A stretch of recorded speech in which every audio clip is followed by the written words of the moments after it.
दोस्तों, क्या आपको पता है कि मोतिहारी में वीआईपी कल्चर को लेकर रोड ब्लॉकेज जो किया गया था और किसके वजह से किया गया था? इन अनपढ़ और जाहिल गवारों की वजह से।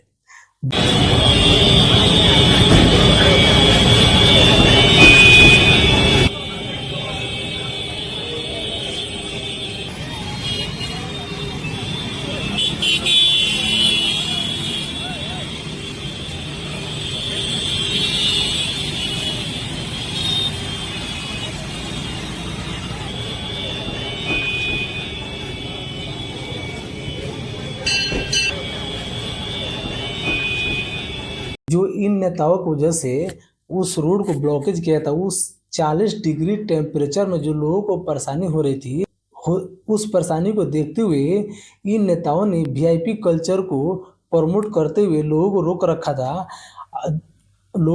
था। जो इन लोगों की इसको कहीं जाना है, कहीं अर्जेंट टाइम पर पहुंचना है, इससे कोई मतलब नहीं है। इन वीआईपी कल्चर की वजह से पब्लिक को रोकना, उतनी बड़ी 40 डिग्री के टेम्परेचर में वीआईपी कल्चर की वजह से उस हाईवे पर 40 डिग्री प्लस टेम्परेचर में पब्लिकों को रोक कर रखना ना, वो कहीं जाना होता है, कहीं बहुत अर्जेंट काम होता है, किसी को हॉस्पिटल जाना होता है, किसी को टाइम पर पहुंचना, किसी को टाइम पर पहुंचना रहता है। इन वीआईपी कल्चर की वजह से उन लोग कितना नुकसान होता है, इससे कोई मतलब नहीं है। और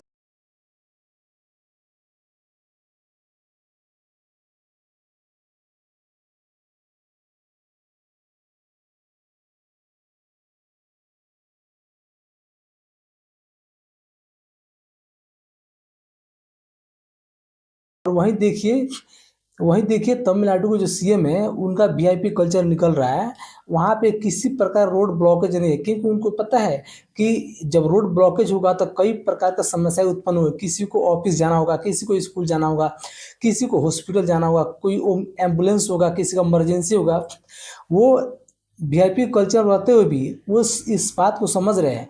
वो जो तमिलनाडु के सीएम विजय थालापति जी हैं, वो वीआईपी कल्चर को अच्छे से समझ रहे हैं कि हाँ, इसका मतलब क्या होता है, कि ऐसा हो उससे क्या होता है। लेकिन इन बिहार में अनपढ़ जाहिल गंवार है, वो वीआईपी कल्चर का फायदा उठाने के पब्लिक को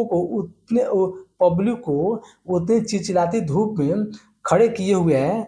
और लास्ट में लोगों को जब बर्दाश्त नहीं हुआ तो इतना शोर हुआ कि प्रशासन को फिर वहां से हटना पड़ा, और पब्लिक जो है ना, उस वीआईपी कल्चर को तोड़कर अपने कामों पर जो है।